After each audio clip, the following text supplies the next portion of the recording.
Hi, everyone. All right, so I have a special guest with me today. Joining us in the briefing room is actress and multi-platinum recording singer-songwriter Olivia Rodrigo, who traversed red lights and stop signs to see us.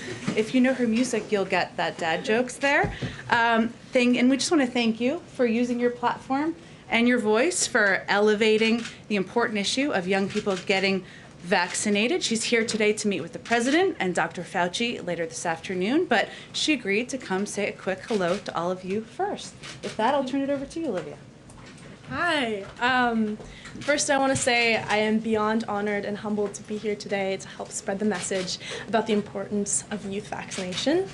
I'm in awe of the work President Biden and Dr. Fauci have done and was happy to help lend my support to this important initiative. It's important to have conversations with friends and family members, encouraging all communities to get vaccinated and actually get to a vaccination site, which you can do more easily than ever before, given how many sites we have and how easy it is to find them at vaccines.gov. Thank you, Jen, for having me today, and thank you all for helping share this important message. It's so appreciated. Thank you. Okay. Thank you, Olivia, so much for joining us. Good luck with your great day. Okay. A couple of other items, a little less exciting, also very important for all of you. This afternoon, the president will be joined by a bipartisan group of governors and mayors from around the country, representing communities from Vermont to Arizona, to discuss the bipartisan infrastructure framework and his Build Back Better agenda.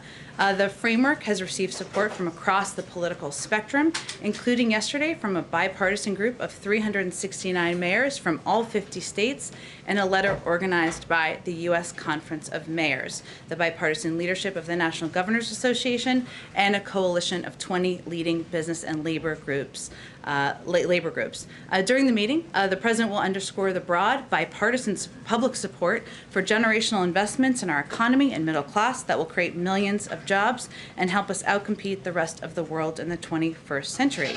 He'll also note some of the areas where Democrats and Republicans were able to come together in the bipartisan infrastructure framework, including money to remove lead pipes, expand universal access to high-speed internet, boost transit options, and rebuild roads and bridges. He'll also thank the leaders for their work on a range of important issues across the country and reiterate his commitment to being a partner to them moving forward. Today, this is a separate announcement, we'll begin shipping 1.5 million doses of Moderna to Sri Lanka, our first doses to this country. We'll be shipping more doses throughout the week, and as always, I will share updates with you as those are available. We announced this in our week ahead, but just to give you guys a little bit more context on the APEC meeting that the president will be participating in remotely on Friday. He will be participating in the Asia-Pacific Economic Cooperation, or APEC, Leaders Virtual Retreat, where leaders will discuss ending the COVID-19 pandemic, supporting the global economic recovery, hosted by the Prime Minister Jacinda Ardern of New Zealand. His participation demonstrates U.S. leadership in the Indo-Pacific region and his commitment, the United States' commitment to multilateral institutions. As the president's first engagement with many of the APEC leaders, particularly those in Southeast Asia, he will also emphasize the importance he places on the region as well as his vision for free and open Indo-Pacific. And he'll provide an update to leaders on what the United States is doing to serve as an arsenal of vaccines for the region and to support all those suffering from COVID. Finally, he'll also advance an economic agenda that promotes our shared prosperity, leverages the economic potential in the region, and builds inclusive and resilient economies. Last piece for all of you. Today, the Department of Health and Human Services announced that more than 2 million people have signed up for health coverage during the Biden-Harris administration's special enrollment period, which opened on February 15th. Americans have until August 15th to go to healthcare.gov, sign up for coverage, and take advantage of the lower premiums made possible by the American Rescue Plan. Today's announcement demonstrates the need to expand access to affordable health care, which is why the president is proposing to extend the Rescue Plan's premium subsidies and lower the cost of health care for Americans across the country. With that, Zeke. Thanks, Jen. On the topic of youth vaccinations, Tennessee's former top vaccination official says the state has stopped all outreach to minors on vaccinations, not just COVID-19 vaccinations, because of political pressure. Does the White House, the president, have a response to that, and is there something the White House can do to fill the gap there? First of all, thank you for the question, Zeke. We, of course, have seen the reporting and coverage of this issue. We are not going to comment specifically on a personnel step, but let me take this opportunity to say that the Delta variant poses a threat to Americans of all ages. We continue to see young people hit by the virus as we've vaccinated so many of our elderly and most vulnerable.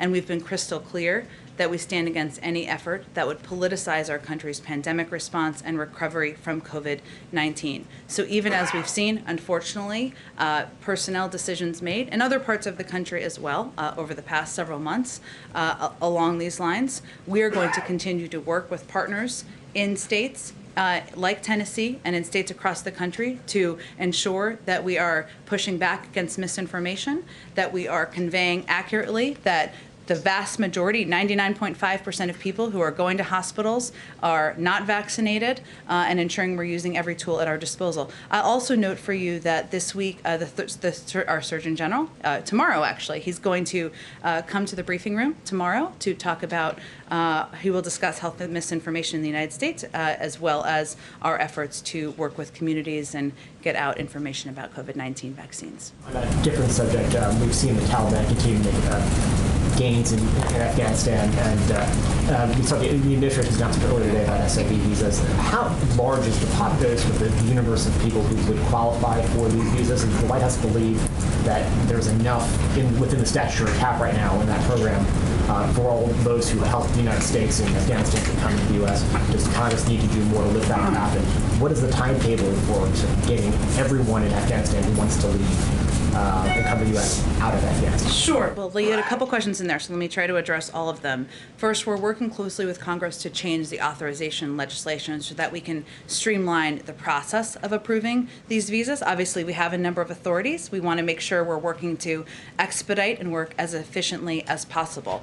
What we announced today also is that we are launching what we are calling Operation Allies Refuge to support relocation flights for interested and eligible Afghan nationals and their families who have supported the United States and our partners in Afghanistan and are in the SIV application pipeline. In terms of the specific numbers, I'm not going to be able to provide those to you for operational and security reasons, but I can confirm that flights out of Afghanistan for SIV applicants who are already in the pipeline will begin in the last week of July and will continue. And our objective is to get individuals who are eligible relocated out of the country in advance of the withdrawal of troops at the end of August. And just on a different topic, an American journalist, Danny Fenster, has been in prison in Myanmar for months now. His family has raised considerable alarm about his health situation and it's just signs of potential COVID-19 exposure. He's not getting treatment there. Has the president been briefed on his condition, and has the White House engagement been to try to get him free to return to the United States? Well, first, we take the detainment of individuals, Americans, and journalists around the world very seriously, and we work through a range of channels to raise concerns. Obviously, the situation on the ground in Myanmar is quite concerning and quite challenging, but we do work with international partners to raise issues, including these, through every channel that we have at our disposal. I would say the most appropriate channel to raise specific issues and to move forward on action is through the State Department, given their diplomatic role in the world. But in terms of the president's awareness, he certainly is kept abreast of the detainment of individuals around the world. I don't have any update on his awareness of this particular case. Go ahead. The compromise, the $3.5 trillion reconciliation bill, is the president satisfied with the level of funding? Is he happy with it? Does it fund his priorities? Mm-hmm. So, Steve, I would say first that last night, when the agreement was announced by the Budget Committee, which again we acknowledge is just a step in the process. Now it needs to move forward and obviously needs support of all Democrats in order to move it forward. That's one of the reasons that the president is up on Capitol Hill as we speak, or headed up to Capitol Hill if he hasn't departed yet, I should say, as we speak, because we recognize that that's the next natural step in the process. process and moving his agenda forward. But as Senator Sanders said last night, this is the most significant piece of legislation passed since the Great Depression. I'm delighted to be a part of helping to put it together. We agree with that. What we've seen come out as the current framework is reflective of the president's priorities, both what was in his budget, what was in his American Families Plan, and also what were the components that were left out of the bipartisan agreement that was in the American Jobs Plan. We certainly recognize there are additional steps to come, as we said. That's why he's up on the Hill, and we feel this is working exactly as it should. President of the United States proposes a bold agenda, as he did back in March. Congress works out a path forward, works out an agreement on where things look. That's what's happening now. Now he's going to engage, he's going to advocate with members, he's going to advocate with the American people and communicate and sell the package about why it needs to move forward. So that's exactly what's happening. Secondly, on Cuba, what is the status of the review of the Trump-era policy? Sure. So I would say, Steve, that, and you and others who covered this certainly know that first, I will confirm, of course, we're still reviewing our Cuba policy with an eye toward its impact on the political and economic well-being of the Cuban people. The nature of the kinds of changes that were made by the previous administration, like redesignating Cuba as a state sponsor of terror, carry significant statutory restrictions.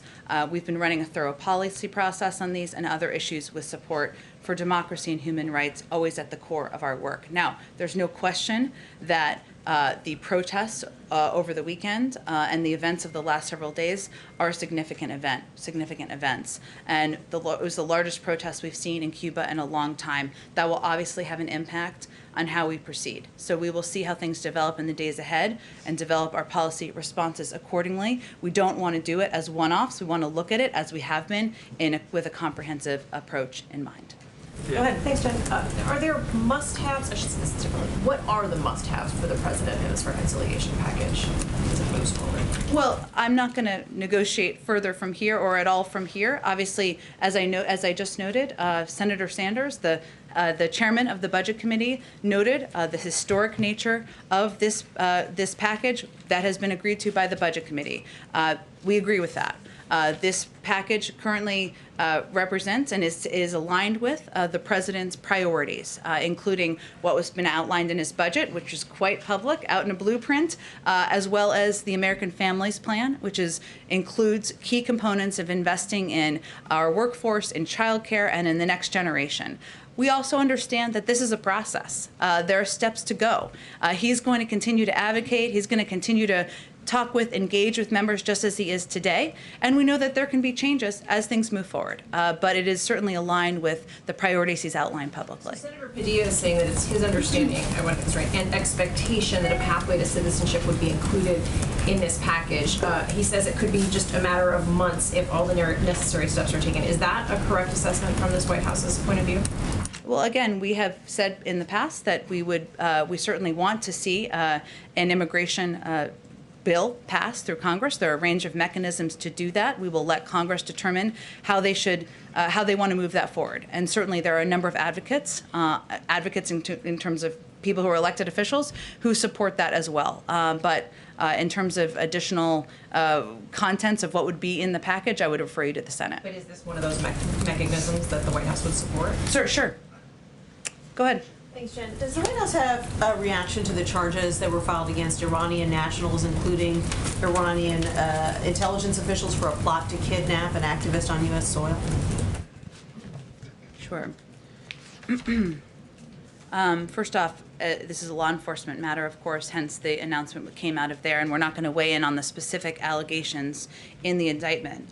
Overall, though, we categorically condemn Iran's dangerous and despicable reported plot to kidnap a U.S. citizen on U.S. soil. We will forcefully defend U.S. citizens and U.S. interests. That includes law enforcement actions like the one announced yesterday, as well as the actions the president has taken to defend U.S. forces in the region from Iranian-backed militant groups. It also includes our diplomatic effort to constrain Iran's nuclear program, one of our most important and urgent actions. But it's actions to attempt to silence the voices of those peacefully working to address the situation both inside of Iran and outside of Iran that are appalling. We'll continue to speak out against that, and obviously law enforcement authorities will take appropriate steps. And what kind of impact, if any, will this have on Iranian nuclear talks?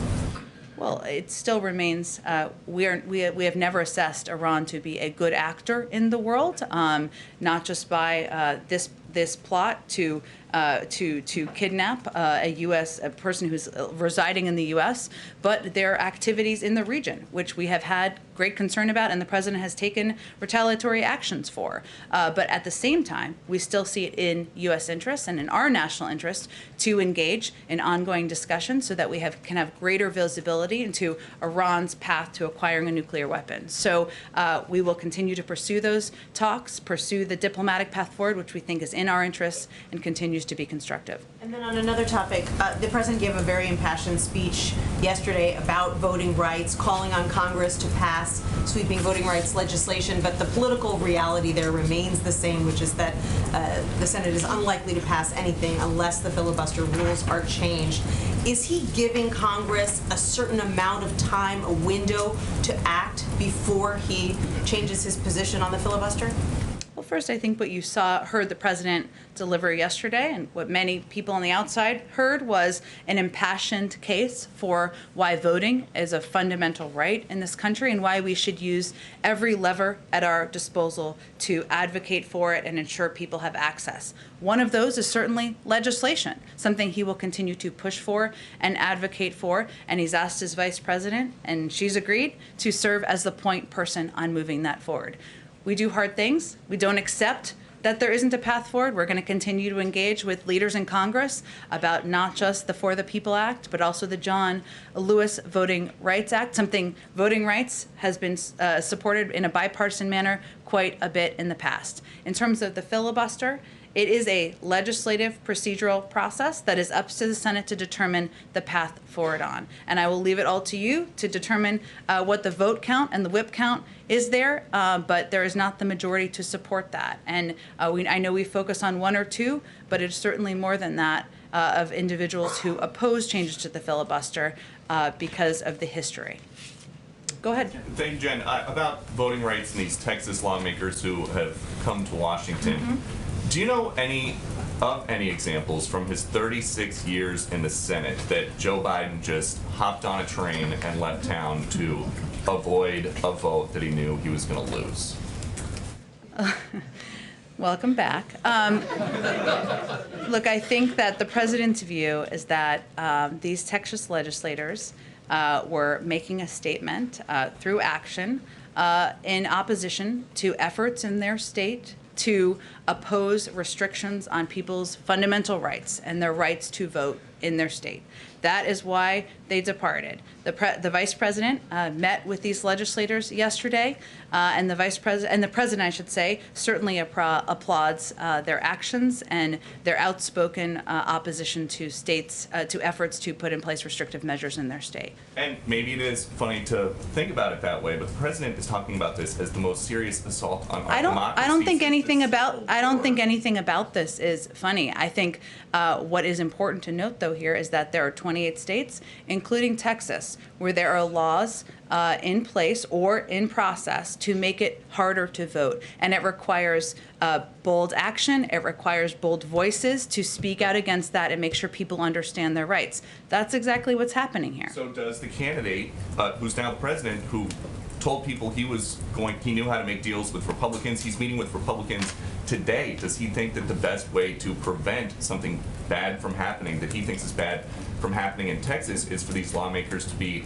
hiding out in a different state, or for them to go back and sit down at the table? The president fundamentally believes you should work together in areas where you can find agreement, as he is on the bipartisan infrastructure framework that is going to help rebuild roads and rails and bridges around our country. And also that you should be outspoken where you have concerns about affronts to democracy. That's what he did yesterday, and that's what these legislators are doing now. And then just quickly on Cuba, the DHS Secretary Mayorkas is warning people there, if you take to the sea, you will not come to the United States. Why is that? Well, first, I think it's important to understand the context of what the Secretary was conveying yesterday, which is just that it is still the case that it is not the way to come to the United States is not through processes of trying to come to the border without going through an asylum process, or coming by sea without going through an asylum application process. There are certainly programs through which that some of them have not been reinstated, I should say, that were put in place by the Trump administration, that are being reviewed, as he said yesterday, that would apply to the individuals and people of Haiti and the people of Cuba as well. Those have not been reinstated. They're being reviewed. That's what the Secretary said yesterday. What he was reiterating is that this is not the time to travel irregularly. It's dangerous. People can lose their lives as they have in the past. And as the administration tries to figure out the root causes of migration to the country, don't we know that the reason people want to leave Cuba is because they don't like communism? And so as you're trying to figure out like what the processes are for these people who want to leave Cuba, I'm not sure what your question is. You guys have Why spent are a lot people of leaving time. Cuba, or what is the process for them getting here? I can explain either of them, but you tell me. Sure, yeah. Do you think that people are leaving Cuba because they don't like communism? I think we've been pretty clear that we think people are leaving Cuba, or not leaving Cuba, or protesting in the streets as well, because they are opposed to the oppression, to the mismanagement of the government in the country. And we certainly support their right to protest. We support their efforts to speak out against their treatment in Cuba. I will say separately, an important question is also what happens when people are seeking protection, or what happens when they are attempting to flee. In the past, as I noted, we've had several humanitarian programs, such as family reunification parole programs for both Haiti and Cuba. Those were policies or processes that were in place prior to the Trump administration. Those have not been turned back on, as Secretary Mayorkas said yesterday. He also said we're assessing the status of those parole programs. Haitian and Cuban nationals in the United States with a fear of return to their home countries may be eligible for protection, such as asylum under U.S. law. Haitian nationals already in the United States may be eligible for temporary protected status. But migrants interdicted in the Caribbean who manifest a fear are referred to USCIS for a protection screening. That's what happens. Those who do not manifest a fear, or who are not found to have a credible fear following the screening, are repatriated to their country of origin. Those found to have a well-founded fear of persecution or torture are not brought to the United States. They are referred to a third country for resettlement. I'm sharing all of that with you so people understand what the process is when they're trying to make what a treacherous journey is, and a challenging journey where people can lose their lives. But certainly, we have said many times, and I will reiterate here, that we support not just the role of protest and peaceful protest. We stand with the Cuban people in their call for freedom from both the pandemic and from decades of repression and economic suffering to which they have been subjected by Cuba's authoritarian regime. Go ahead. I was hoping you could tell us more about Olivia Rodrigo's visit here today. What was the intended target of the message? When will we see the video that we believe she made? Mm-hmm. And just more about the strategy of having her here today. Sure. Well, she's meeting with the president and Dr. Fauci later this afternoon. And in terms of when a video product will go out, I'll have to check on that and see what the editing process looks like. You all may have a better sense of that than I may. But she's here because we recognize and understand, and she offered to come, of course, so that is an important component of it, that we need to reach people, meet people where they are. And speaking to young people, people who are under the age of 18, many of whom, as we've seen across the country, are huge Olivia Rodrigo fans, hearing from her that getting vaccinated is a way to keep yourself safe, a way to ensure you can see your friends, a way you can ensure you can go to concerts, a way you can ensure that you can live a healthy life, and is an important part of what we're trying to do here. So she's playing an important role in that. And in terms of when the video is, I'm not sure. But I will say, not every 18-year-old uses their time to come do this, so we appreciate her willingness to. In other news of popular interest, there's a rally today at the Lincoln Memorial, and it follows on a question I asked you a couple of weeks ago about whether the White House's position on conservatorships. Has there been a decision on that here as to whether the president feels there's a federal role in governing these relationships? I don't have anything new on that for you. Understand the interest and the question. Go ahead. Just to return to Cuba, will we hear from the president this week? He said the other day that he would speak out on that. And secondly, is his position still that he feels that the Trump policies were a failure and didn't affect change? Is that still his policy? Well, again, I would say, one, in terms of whether we hear from him, he says that often, as you know, and what he means is he speaks out publicly nearly every day at events. Sometimes you all ask questions. If there's an update to provide on what we're doing, on what our policies are, certainly he'll provide that. Is there a planned speech or trip? Not at this time. In terms of our policies, again, I would say, Alex, that we are continuing to review our policies. It's been an ongoing process to review the policies that were put in place by the prior administration. We also recognize that this was a significant event over the last couple of days, the largest protest in a long time that we saw in Cuba. People speaking out, Cuban people speaking out, calling for freedom from both the pandemic and from decades of repression. That's significant. And of course, that will play a role as we consider and factor in what our policies will be moving forward. I would also note, though, that we will do that through the prism of what will help the people of Cuba, not what will help pad the pockets of the regime. And that is a challenging circumstance given the control of the regime currently on the people.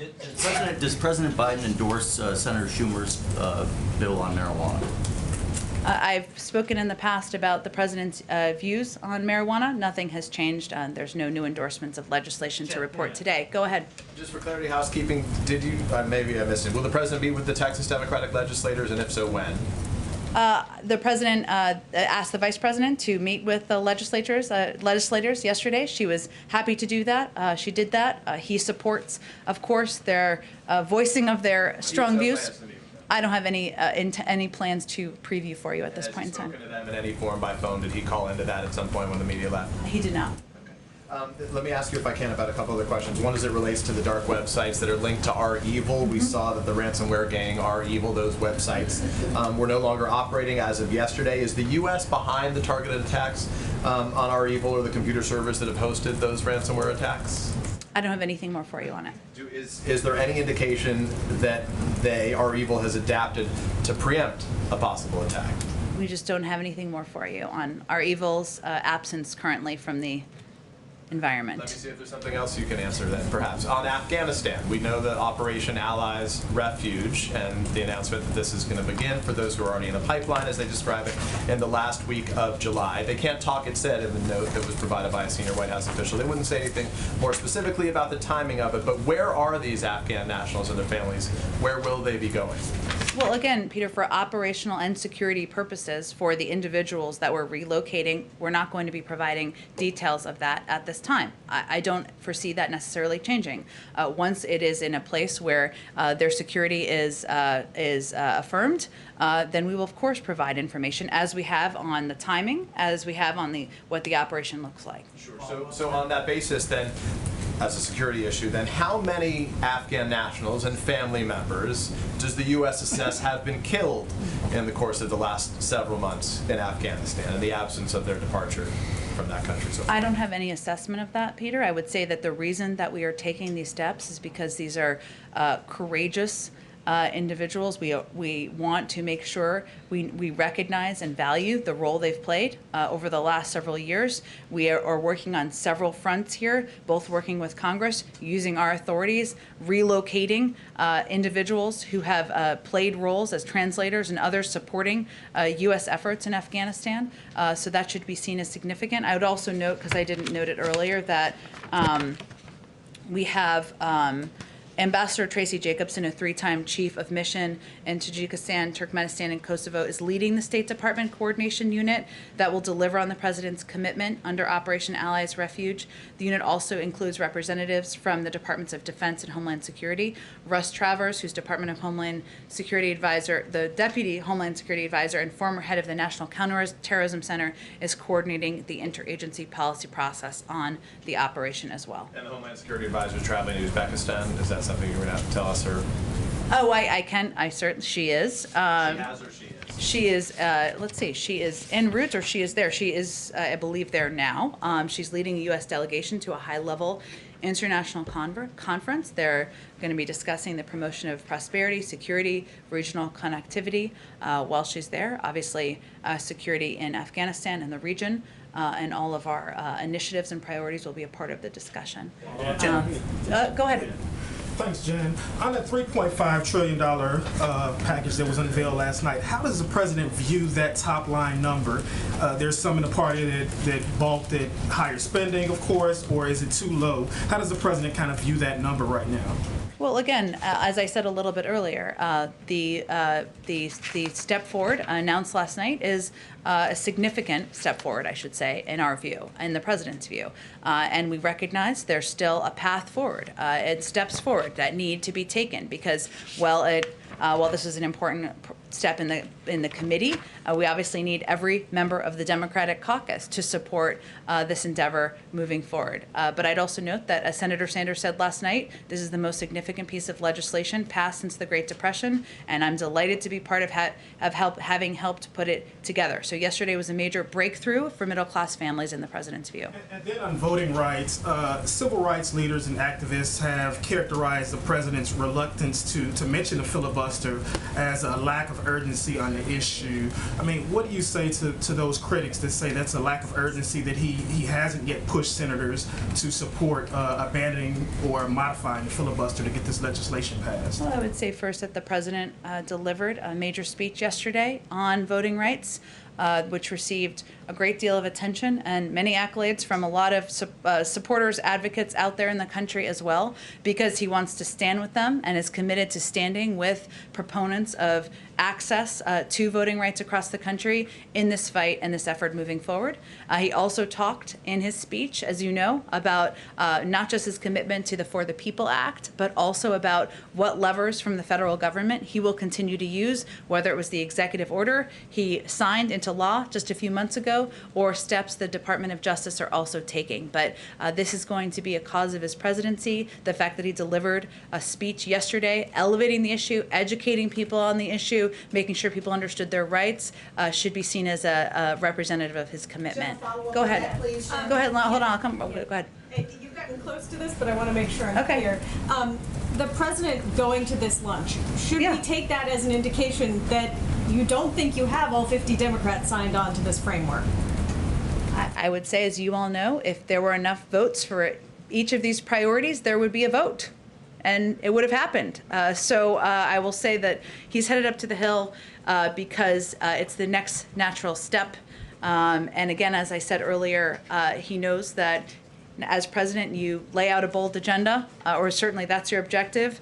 Members of Congress negotiate the details, and then it's his role to continue to engage in selling both packages to members and the Senate and to the public. And I think you can expect you're going to see him doing that until both pieces of legislation are passed. So going back home to the Senate, where he spent 36 years, and speaking with, engaging with Democrats in the Senate, answering their questions, is certainly a part of that effort of selling the package. I have a sequencing question related to that, which is that Speaker Pelosi had said that the Part 2 needs to pass in order for the Part 1 bipartisan infrastructure thing to be taken up in the House. I'm wondering if it is the White House's view that this framework, if this budget resolution were to pass the Senate, is that then enough for the House to take up the bipartisan infrastructure package, or is that not enough?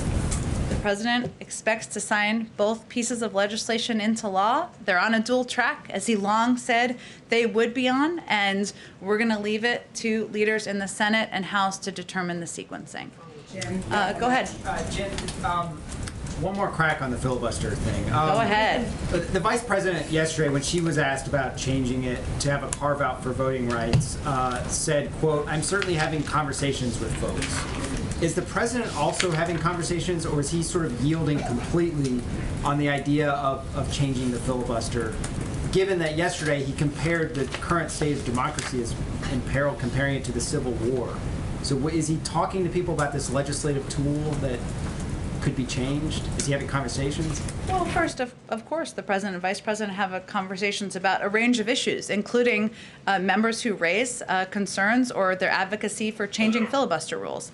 Some also advocate against, as you well know. But what the vice president was acknowledging was that some members have raised filibuster reform with her, as won't surprise any of you, and members have also raised it with the president, but they've raised it on different sides as well. And ultimately, it's a legislative process, one that the president is no longer gets a vote on. It's up to them to vote on what their processes will be moving forward. So if he is having conversations, is he advocating any particular way? Is he expressing an opinion in those conversations?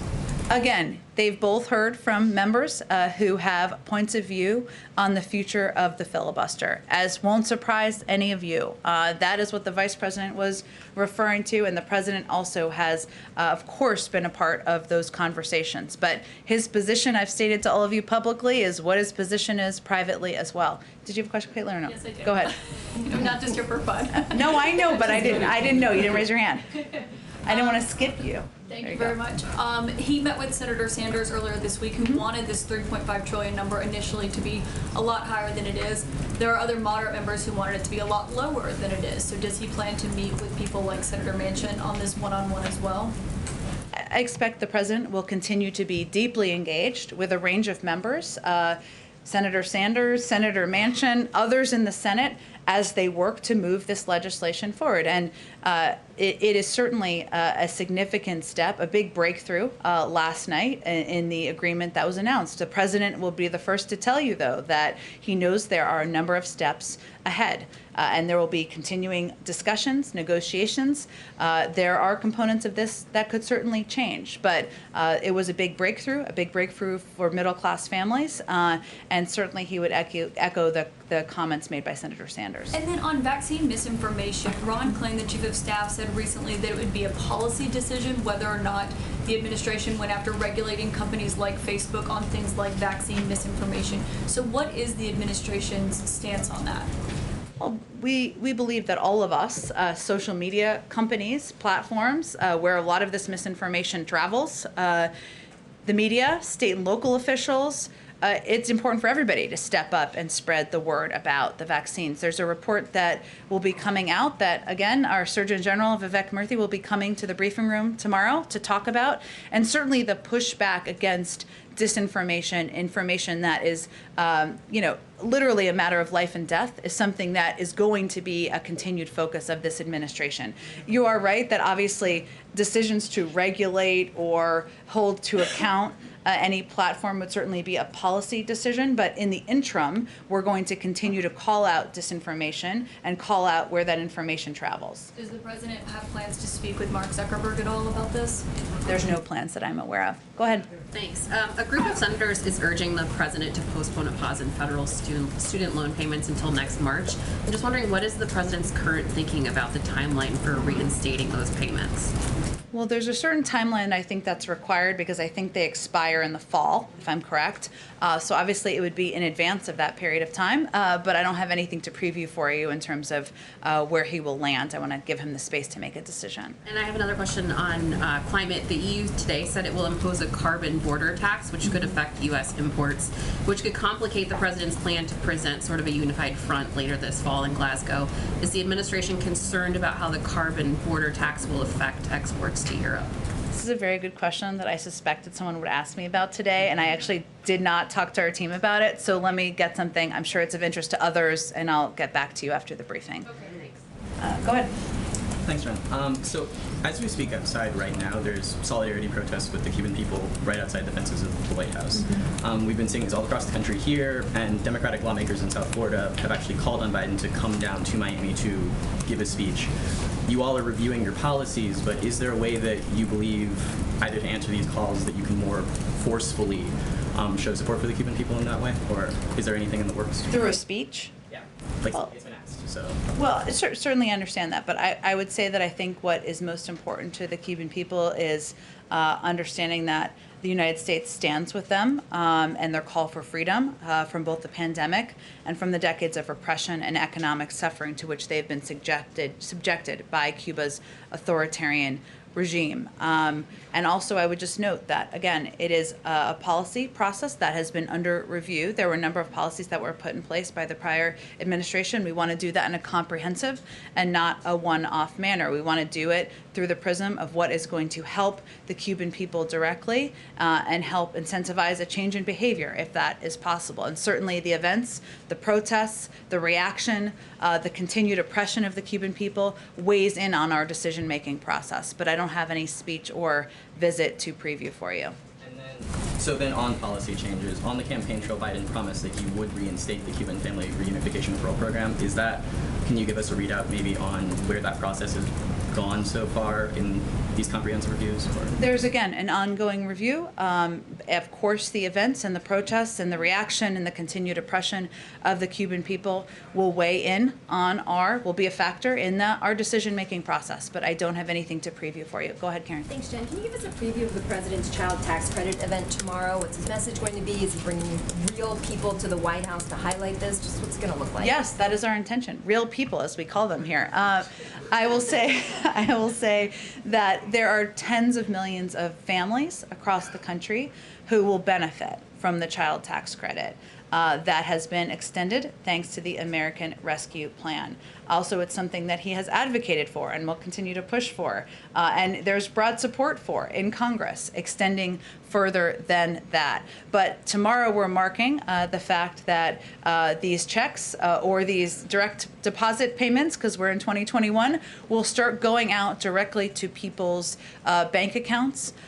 We have seen projections that the child tax credit, the implementation or the extension of the child tax credit could cut child poverty in half. And this is just extra money that's going into people's bank accounts who need help the most. So the president felt it was important to elevate this issue, to make sure people understand this is a benefit that will help them as we still work to recover from the pandemic and the economic downturn. Go ahead, April. Jen, yesterday in Philadelphia, after the speech, Reverend Al Sharpton said it was a momentous speech. He said the president talked on race, but what was missing was the word filibuster and what he was going to do. Also after the speech, we talked to NAACP President Derek Johnson, who said that he was concerned that there was no path forward and there was no sense of urgency. I'm going back to that other question, but giving you a little bit more specifics as to what people said. Can you address that about the path forward, the filibuster, and the sense of urgency? The president talked about equating this moment to the Civil War, but where was the urgency in moving it forward, the path forward, and also the issue of the filibuster that's holding this whole thing up? Well, April, I'd also say that the president of the Southern Poverty Law Center said that President Biden accurately characterized the anti-democracy actions by state legislators and others following January 6th. And President Biden's speech today ultimately was a needed call to action for this multiracial coalition of democracy defenders in this country to rise to the urgency of the moment.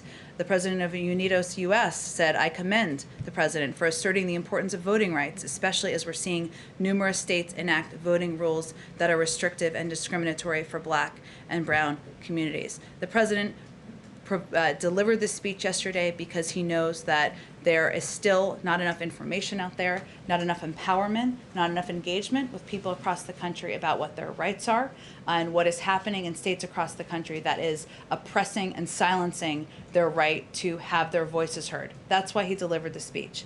Part of our focus is continuing to press for the For the People Act. He will continue to do that, and the John Lewis Voting Rights Act. And he will stand with civil rights leaders who were just here at the White House last week to have a conversation about how they can work together to move this forward. He's also not going to wait on that. He obviously, the Department of Justice has already took action in Georgia. They will make decisions about taking action to fight against these oppressive laws around the country.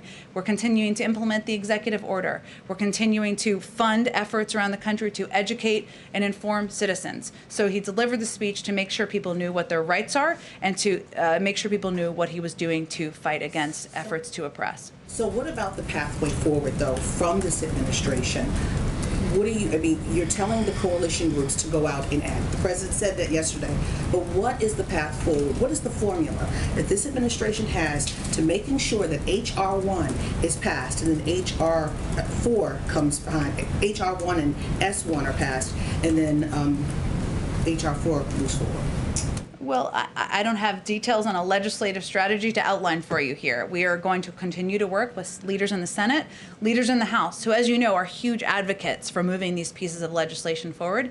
And we're going to continue to lift up and empower voices across the country to ensure that people understand who have a vote, how important this is to citizens across the country. I got to keep going, April. I'm sorry, I got to keep going because I'm going to run out of time. Go ahead. Thank you, Jen. Two-part question about why the president's up on the Hill right now. The $3.5 trillion price tag of the infrastructure proposals and the reconciliation bill with the human infrastructure elements to it may give pause to some Republicans who would otherwise support the so-called traditional infrastructure bipartisan bill. Is the president worried about that at this point? And the second part of my question is, it brings up the scenario that if the traditional bill is not going to be approved in the Senate, it can be pushed into the reconciliation bill possibly. Is the president going to think about that and talk about that? I know I'm getting way ahead of the process, you're going to tell me, but is that a possibility? So tell me if you want, but was that a possibility? Well, certainly the president is going to continue to advocate for a dual track of these pieces of legislation moving forward. So you are right. I'm not going to get ahead of that process.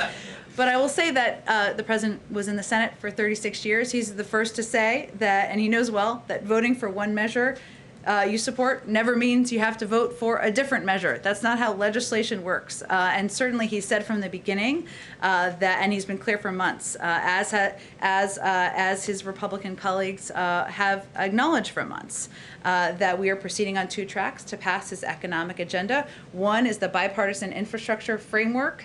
The other is the Build Back Better reconciliation package, where there was a significant breakthrough last night, led by the Budget Committee and Chairman Sanders. So a couple weeks ago, everyone said this was dead. It wasn't going to happen. No possibility. They're both moving forward. The Senate Majority Leader says he wants to bring both up for a vote, and we're going to work closely with him to get that done. Does he want to talk to some Republicans? Does he want to run into some Republicans while he's in the hallways there? He may. As you know, how Capitol Hill works could be wild and crazy up there. But he is going to continue to engage, of course, with Republicans on moving his agenda forward.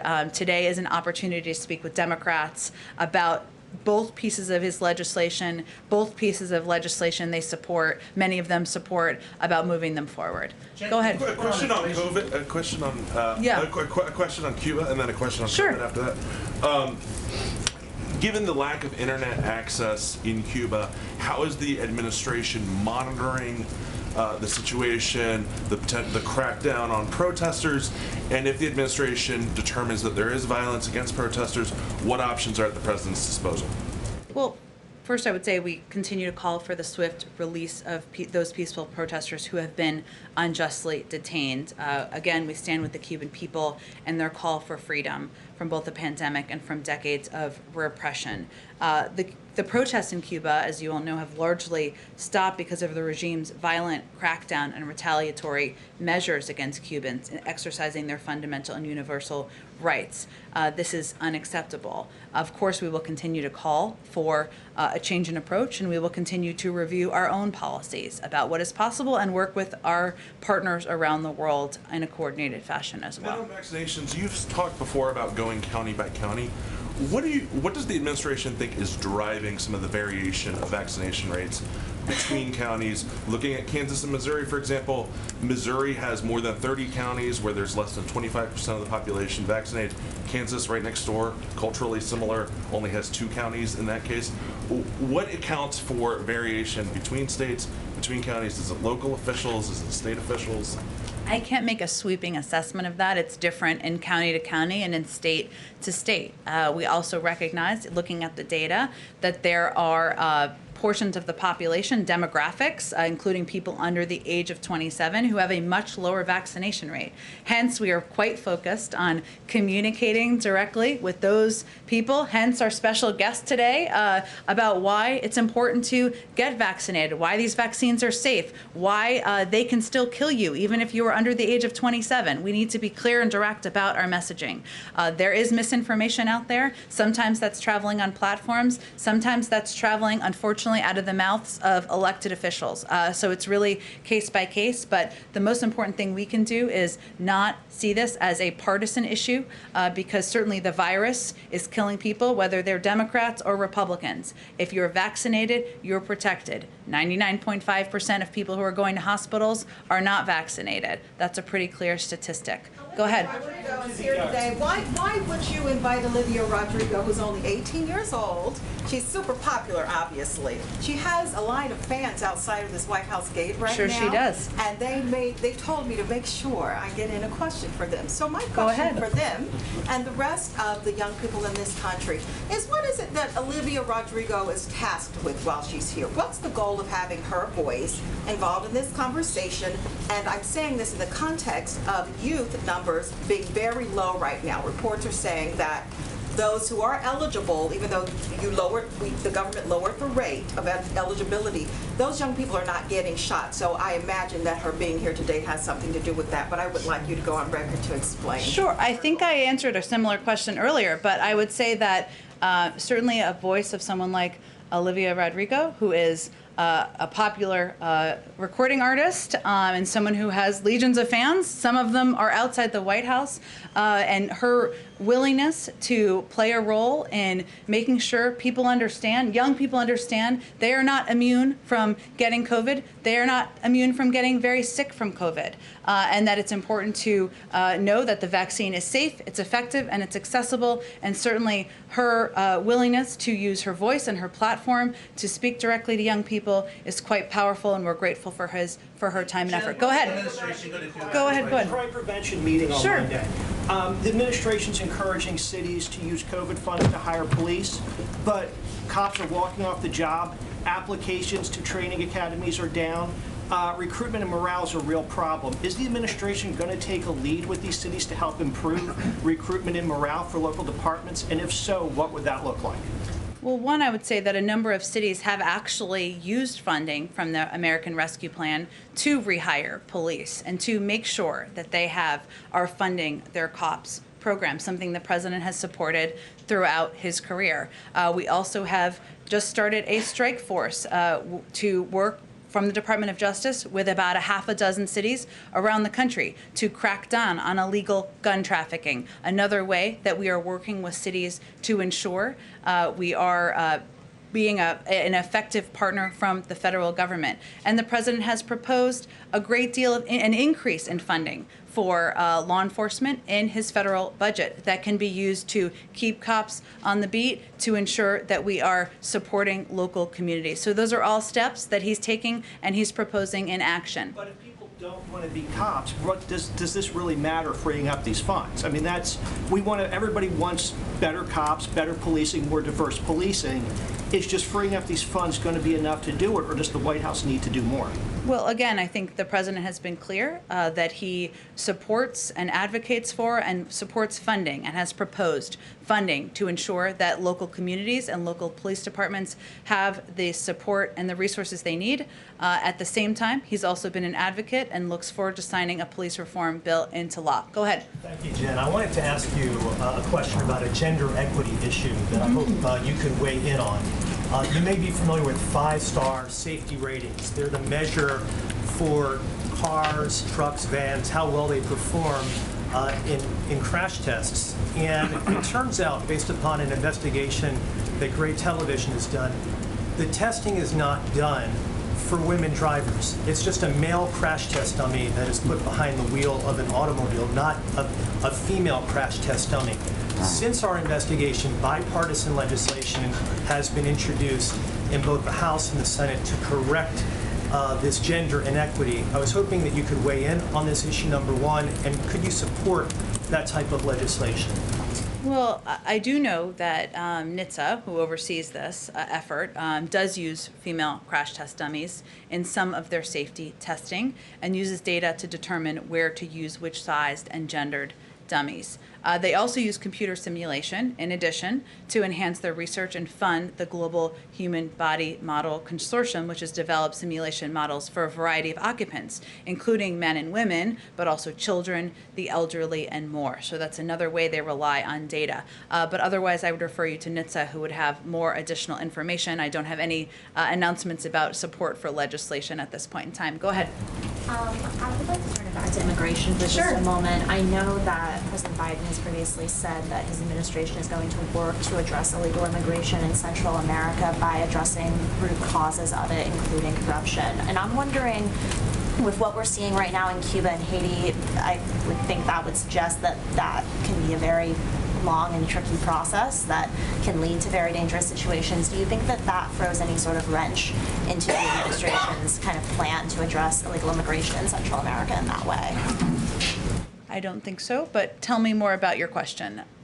I mean, really, I'm just asking, you know, given what we're seeing in Cuba and Haiti, it's clear that trying to address these issues, while I think everyone would agree that's important, leads to potentially, you know, a lot of unrest. Does that give anybody pause in the Biden administration for addressing illegal immigration in Central America in that way? No. Go ahead. Yes, Jen. One more question, if I may, on this Operation Allied Refuge. I know you won't divulge the third countries that these people will go to, but can you confirm that Guam, which is U.S. territory, has been ruled out now as a way station? I'm just not going to rule in or rule out any places. I certainly understand the interest. This is a big priority for the president. As we have information we can provide to all of you, we will provide it. We obviously, the security and safety of the individuals who are relocating is of utmost focus and concern. Go ahead, Yamiche. Go ahead, Yamiche. Thanks. A question about Haiti and one on COVID. Sure. On Haiti, does the president support halting deportations to Haiti? The Haiti caucus in the House has written a letter calling for him to halt deportations of Haitians. I have not spoken with him or our team about that. I'm certainly happy to check for you, Yamiche. But did you have another Haiti question, or you said you had another one? The other Haiti question I have is there a timeline for when the United States plans to respond to this request for troops and military assistance in Haiti? And could you talk a little bit about what the United States is weighing, if you can't give a timeline? Sure. Well, first I would say that, you know, we have a very large diplomatic presence on the ground. Our ambassador assistant has been very involved and deeply engaged in efforts on the ground. We have more than 100 American citizens who are working on the ground. We've also responded to a number of their specific requests in terms of personnel and aid and assistance on the law enforcement front as they are working to move the investigation forward. In terms of additional considerations or considerations of requests for troops, that is still an ongoing review. On COVID, I want to ask you something about, we saw in Tennessee, the Tennessee Department of Health, it halted all adolescent vaccine outreach, not just for coronavirus vaccines, but for all vaccines. I wonder what this administration makes of that move. And you've talked about taking the politics out of vaccinations. How do you do that when you have a state like Tennessee now halting vaccine outreach in this way? Well, I would say, Yamiche, that I still am not going to comment on a personnel decision or in that way, which I know is a significant part of the reporting here, an important one. Certainly, any effort that prevents accurate information based on data, on science, as it relates to the COVID-19 vaccine or any other vaccine, is of concern to the federal government, because we have seen, as we've talked about a bit in this briefing, lower rates of vaccination as it relates to COVID specifically among young people. That puts young people at risk, puts young people in danger for illness and even death in this case. So we will continue to work with local health authorities. We will continue to work with local trusted voices in order to get the message out and the word out and get accurate information out. But any effort to repress or not share that information is risking people's lives. Okay, and just to be sure, I know you said that you're going to get back on the deportations of Haitians, but is it under consideration at all? Is that something that the president is open to doing? I don't want to speak out of turn here. I will see if there's anything to report out on that. Go ahead in the very back. Thank you, Jen. Two questions on Afghan interpreters. I know you said you don't want to give a specific number of people that will be evacuated, but there's a lot of confusion on the ground. fear on the ground? Is it going to be all SIV applicants? Is it going to be just people who have cleared the first step? One interpreter there told me this week, if I'm left behind, I will 100% be killed by the Taliban. So what details can you give us for them? So as we've announced in the past, the focus is on applicants who are already in the pipeline. That is what will we begin the last week of July. We, though, have a range of contingencies, and we are continuing to work to ensure that we can help as many of these bold and courageous individuals as we possibly can. But those are the individuals, the translators who are in the pipeline already, who will be the first focus of relocation. We're hearing that the flights will happen only out of Kabul, but there are a lot of interpreters that don't live in Kabul. They may not be able to get there. Are you going to help them get there safely?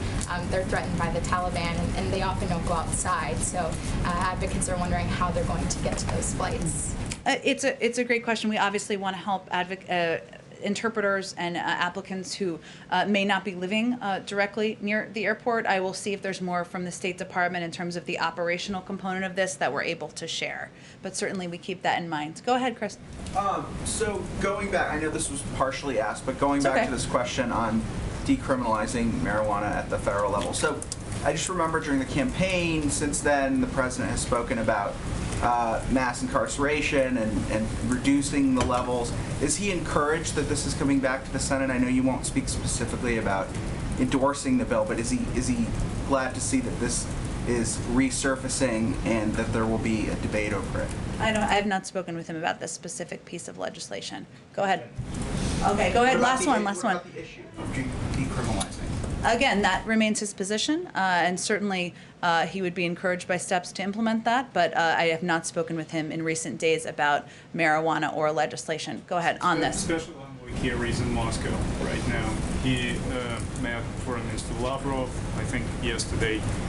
He held talks with his Russian counterpart, and he held a phone conversation with, with President Putin. Is he delivering any additional messages? Is he talking about climate only or something on top of that as well? And the other point very quickly, Deputy Foreign Minister Ryabkov has announced that strategic stability talks will take place before the end of the month. Any announcements from your side? The former Secretary of State, my former boss, the Special Envoy, he's got a lot of titles. His purview is on climate. That is what the focus of his conversations and discussions are. In terms of strategic stability talks, I don't have anything in terms of a timeline. Thanks, everyone. Have a great